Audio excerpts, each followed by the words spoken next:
প্রিয় শিক্ষার্থীবৃন্দ, অনলাইন শ্রেণী কার্যক্রমে তোমাদেরকে স্বাগত জানাচ্ছি। আমি মোহাম্মদ সোহেল রানা, প্রভাষক অর্থনীতি বিভাগ, সিলেট সরকারি কলেজ, সিলেট। আশা করি সবাই ভালো আছো। চলো আজকের ক্লাস দেখি। আমাদের আজকের ক্লাস হচ্ছে বেসিক ইকোনমিক প্রবলেম। গত দুটো ক্লাসের ধারাবাহিকতায় আমাদের আজকের ক্লাসটা হচ্ছে বেসিক ইকোনমিক প্রবলেম। গত ক্লাসে আমরা গুড, স্কারসিটি, চয়েস এগুলো পড়েছি। তো বেসিক ইকোনমিক প্রবলেম অর্থনৈতিক সমস্যা, যে আমাদের সীমাহীন অভাবের কোনো শেষ নেই। আমাদের সীমাহীন অভাব, অপরন্ত অভাব আছে এবং আমাদের সেই তুলনায় সম্পদের পরিমাণ হচ্ছে সীমিত। তো আমাদের সীমাহীন অভাব এবং সম্পদ হচ্ছে সীমিত, দুষ্প্রাপ্য। এটাই হচ্ছে বেসিক ইকোনমিক প্রবলেম। আমরা আজকে দেখব কিভাবে এই সীমিত সম্পদের যে দুষ্প্রাপ্য সম্পদ আছে সেই সম্পদগুলোর বিকল্প ব্যবহারের মাধ্যমে, অর্থাৎ চয়েস, আমরা সিলেকশন করছিলাম যে আমাদের অভাবের গুরুত্ব দিয়ে বেশি অভাব যেগুলো না মিটালেই নয়, সেই অভাবগুলো আগে পূরণ করবে। এই গুরুত্বের ভিত্তিতে আমরা আমাদের সীমিত সম্পদের বিকল্প ব্যবহারের মাধ্যমে আমরা আমাদের অপরন্ত যে অভাব আছে সেই অভাবগুলো ধারাবাহিকভাবে প্রায়োরিটি দিয়ে একটার পর একটা পূরণ করতে পারি। তো আমরা আজকে দেখবো কিভাবে আমরা আমাদের এই বেসিক ইকোনমিক প্রবলেম গুলো সমাধান করা যায়। অর্থনীতিবিদ পি.এ. স্যামুয়েলসনের মতে অর্থনীতির মূল সমস্যা বা কেন্দ্রীয় সমস্যা, সেন্ট্রাল প্রবলেম হচ্ছে তিনটা প্রবলেম হচ্ছে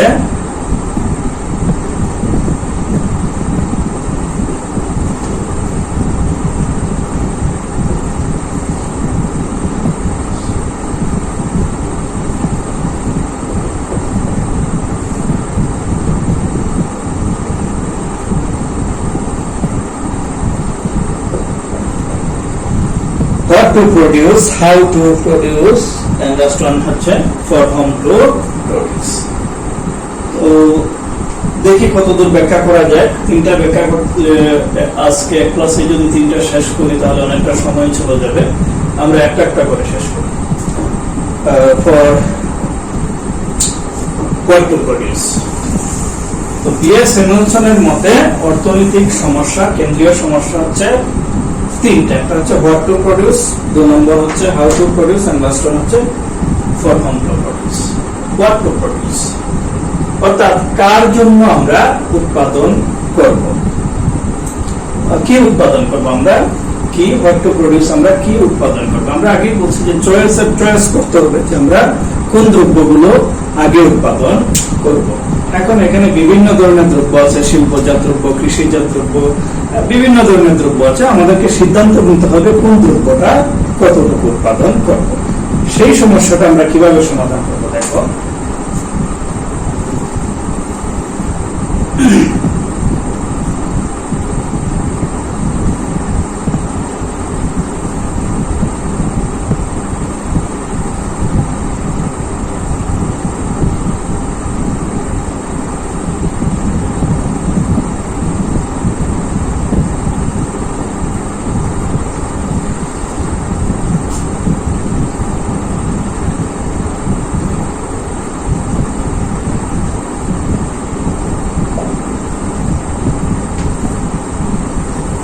দেখো এই যে বি রেখাটা, এই রেখাটাকে আমরা বলি সাধারণত উৎপাদন সম্ভাবনা রেখা, অর্থাৎ দুইটা দ্রব্যের উৎপাদনের সংমিশ্রণ এই রেখাটাই দেখা হয়। সো পিপিসি বা উৎপাদন সম্ভাবনা রেখা, এই রেখার সম্পর্কে আমরা পরবর্তী ক্লাসে বিশদভাবে আলোচনা করব, জাস্ট জানার জন্য বললাম। তো এই রেখাটা দ্বারা বোঝা যায় কি, দুইটা দ্রব্যের উৎপাদনের সংমিশ্রণ বোঝায়। ধরি আমরা ভূমিয়কে শিল্পজাত দ্রব্য আর লম্বকে কৃষিজাত ধরি ভার্টিক্যাল এক্সিসে আমরা কৃষিজাত দ্রব্য আর হরিজন্টাল এক্সিসে আমরা শিল্পজাত দ্রব্য উৎপাদন করব। তো দেখো এখন তোমার সিদ্ধান্ত নিতে হবে আমরা কোন দ্রব্য কতটুকু উৎপাদন করব। যদি আমরা এই যে এই বিন্দুটাতে অনেক অনেক অনেক বিন্দু আছে, এই রেখাটাতে যে কোনো বিন্দুতে আমরা উৎপাদন করতে পারি, অর্থাৎ আমাদের যে উৎপাদনের উপকরণ দেওয়া আছে এই উৎপাদনের উপকরণ দিয়ে এই দুইটা দ্রব্যের এই রেখার যে কোনো বিন্দুতে আমরা উৎপাদন করতে পারবো এই দুইটা দ্রব্যের সংমিশ্রণ। এখন যদি আমরা ই বিন্দুতে উৎপাদন করি তাহলে ওয়াই দ্রব্য কৃষিজাত দ্রব্য উৎপাদন করতে পারবো আমরা 0y0 পরিমাণ, এবং সেই ক্ষেত্রে শিল্পজাত দ্রব্য উৎপাদন করব আমরা 0x0। ঠিক আছে, আবার যদি এফ বিন্দুতে আমরা উৎপাদন করি তাহলে আমরা 0y1 পরিমাণ কৃষিজাত দ্রব্য এবং 0x1 পরিমাণ শিল্পজাত দ্রব্য উৎপাদন করতে পারবো। এখন আমাদেরকে সিদ্ধান্ত নিতে হবে যে আমাদের কোন দ্রব্যটা বেশি দরকার। যদি শিল্পজাত দ্রব্য বেশি দরকার হয় তাহলে আমরা এক বিন্দুতে উৎপাদন করব, কারণ এই যে 0x0 বেশি উৎপাদন করা যায় শিল্পজাত দ্রব্য। যদি আমাদের কৃষিজাত দ্রব্য বেশি দরকার হয় তাহলে আমরা এই বিন্দুতে উৎপাদন করব, 0y0 অর্থাৎ বেশি করা যায় উৎপাদন। অর্থাৎ আমাদেরকে সিদ্ধান্ত নিতে হবে কোন দ্রব্যটা আমাদের বেশি প্রয়োজন, আমাদেরকে সিলেকশন করতে হবে, নির্বাচন করতে হবে, পছন্দ করতে হবে কোন দ্রব্যটা আমাদের বেশি প্রয়োজন। সেই দ্রব্য সেই পছন্দ অনুযায়ী সেই গুরুত্বের দিক বিবেচনা করে এই রেখার যে কোনো বিন্দুতে আমরা উৎপাদন করতে পারবো। আমরা জাস্ট এখানে দুইটা বিন্দু দেখালাম। আবার দেখো আমাদের উৎপাদনের উপকরণ যে পরিমাণ দেয়া আছে সেই উপকরণ দিয়ে, কিন্তু আমি আগেই বলেছি সেই উপকরণ দিয়ে এই রেখা বরাবর উৎপাদন করা যাবে।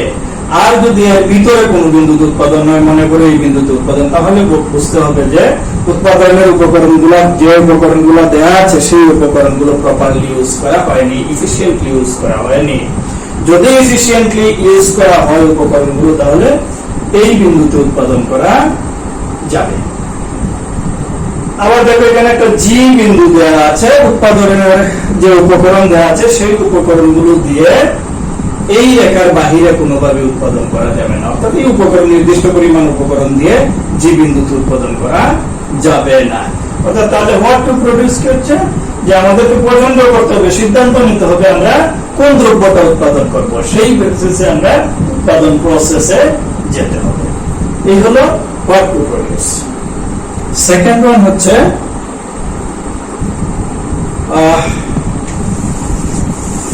মুছে দিলাম আমি, এই যে 2 নম্বরটা হচ্ছে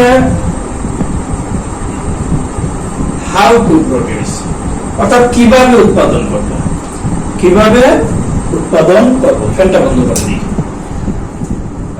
হাউ টু প্রডিউস, কিভাবে উৎপাদন করব, অর্থাৎ উৎপাদনের বিভিন্ন টেকনিক থাকে। কোন জায়গায় দেখবা হয়তো ক্যাপিটাল বেশি ইউজ করে উৎপাদনে, মূলধন বেশি করা হয় ইউজ, কোন জায়গায় দেখবা শ্রম বেশি করা হয় ইউজ। আমি চিত্রে যাই, তারপরে সহজেই বুঝতে পারবা।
এই যে রেখাটা আমরা অঙ্কন করলাম, এই রেখাটাকে বলা হচ্ছে আইসোকোয়ান বা সম উৎপাদন রেখা। অর্থাৎ এই রেখার প্রত্যেকটা বিন্দুতে উৎপাদনের পরিমাণ হবে সমান, প্রত্যেকটা বিন্দুতে উৎপাদনের পরিমাণ সমান আমরা ধরে নিলাম, আমি ধরে নিলাম এই রেখাতে যে কোনো বিন্দুতে ক্যাপিটাল এবং লেবারের সংমিশ্রণে উৎপাদন করলে উৎপাদনের পরিমাণ হয় 100 ইউনিট। আমি ধরে নিলাম আর কি, বইতে এটা নাও থাকতে পারে। এখন দেখো এই ভার্টিক্যাল এক্সিসে আমরা ক্যাপিটাল দেখাচ্ছি মূলধন, আর এদিকে দেখাচ্ছি শ্রম লেবার। তো দেখো যদি আমি 0K1 T1 বিন্দু, এটা হচ্ছে টেকনিক 1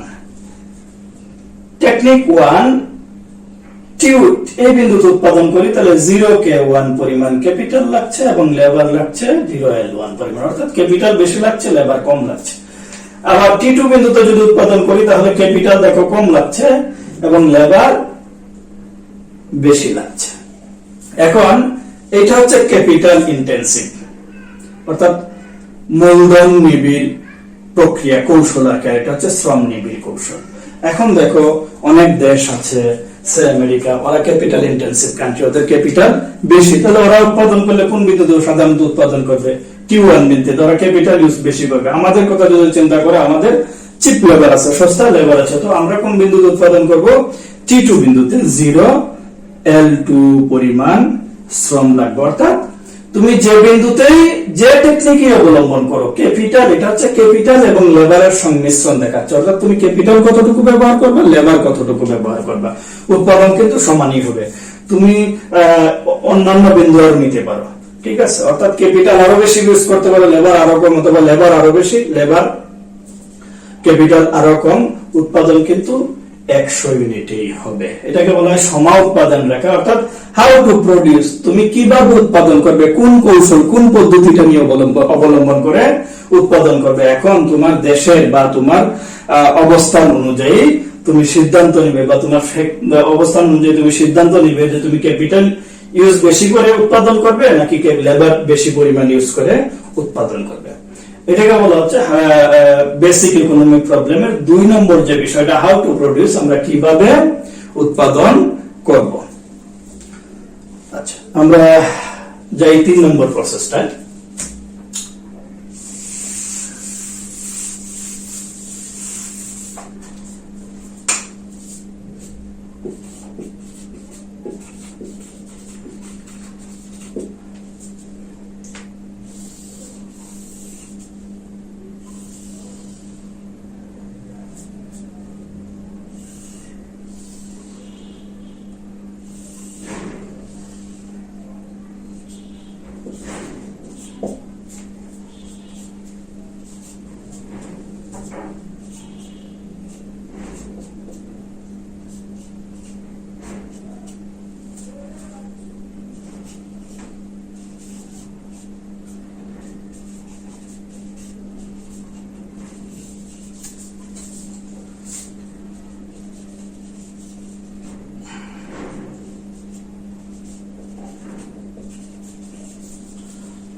ধরো আমরা আবার প্রোডাকশন পসিবিলিটি কার্ড দ্বারা এবার দেখা যায়, যে উৎপাদন সম্ভাবনা রেখা দ্বারা দেখা যায় ফর হোম টু প্রডিউস। অর্থাৎ 3 নম্বরে যে সমস্যাটা হয় আমাদের ডিস্ট্রিবিউশনের বিষয়, বন্টনের বিষয়, অর্থাৎ আমরা যে দ্রব্যগুলো উৎপাদন করব সেই দ্রব্যগুলো কার জন্য উৎপাদন করব, ঠিক আছে, কার জন্য উৎপাদন করব। অর্থাৎ আমাদের সমাজের যে শ্রেণী বিভাগ আছে, সমাজের শ্রেণী বিভাগ আছে, এই শ্রেণী বিভাগ অনুযায়ী এবং তাদের ক্রয় ক্ষমতা অনুসারে আমাদেরকে সিদ্ধান্ত নিতে হবে আমরা কার জন্য দ্রব্য উৎপাদন করব। তো ধরে নিই আমরা হরিজন্টাল এক্সিসে দিলাম ধনী শ্রেণীর জন্য দ্রব্য, আর ভার্টিক্যাল এক্সিসে দিলাম গরিব শ্রেণীর জন্য দ্রব্য। এখন তুমি সিদ্ধান্ত নিবে, সিদ্ধান্ত অনুযায়ী তুমি উৎপাদন করবে। দেখো যদি তুমি এ বিন্দুতে উৎপাদন করো তাহলে 0Y0 পরিমাণ দ্রব্য হচ্ছে গরিব শ্রেণীর জন্য উৎপাদন করছো, X0 পরিমাণ হচ্ছে ধনী শ্রেণীর জন্য, অর্থাৎ গরিব শ্রেণীর জন্য বেশি উৎপাদন করতেছো, ধনী শ্রেণীর জন্য কম। আবার যদি তুমি বি বিন্দুতে চলে আসো তাহলে কমছে, ধনী শ্রেণীর দ্রব্য বেড়ে যাচ্ছে, গরিব শ্রেণীর দ্রব্য কমে যাচ্ছে। তো তোমাকে সিদ্ধান্ত নিতে হবে তুমি যে দ্রব্যগুলা উৎপাদন করবা সেই দ্রব্যগুলা কোন শ্রেণীর জন্য উৎপাদন করবা, ধনী শ্রেণীর জন্য দ্রব্য না গরিব শ্রেণীর জন্য দ্রব্য। অর্থাৎ এইভাবে আমরা পছন্দের মাধ্যমে অর্থনীতির যে মূল সমস্যা, মূল কেন্দ্রীয় সমস্যা যে তিনটা আছে, অর্থাৎ সিলেকশনের ভিত্তিতে, নির্বাচনের উপর ভিত্তি করে অভাবের গুরুত্বটা প্রায়োরিটি দিয়ে আমরা এই তিনটা সমস্যা সমাধান করতে পারি। আমি যেহেতু আজকে ওই তিনটা অনলাইন ক্লাস, যেহেতু অনলাইন ক্লাস সঙ্গত কারণে বেশি লম্বা করা যায় না, তো তিনটাই যেহেতু এক ক্লাসে আমি খুব ব্রিফলি শেষ করার চেষ্টা করছি। দেখা হলে ক্লাসে, কলেজের ক্লাসগুলোতে, শ্রেণী কার্যক্রমগুলোতে আরো বিশদভাবে পরবর্তীতে আমরা এগুলো রিভাইজ করার চেষ্টা করবো আর কি। আর তোমরা নিয়মিতভাবে অনলাইন ক্লাসগুলো ফলো করবা। কোনো প্রবলেম হলে আমাকে ইনবক্স করবা অনলাইনে। আর বাসায় একটু প্র্যাকটিস করবা, বই কিনে দেখবা, নিয়মিতভাবে যদি প্র্যাকটিস করো খুব সহজ মনে হবে।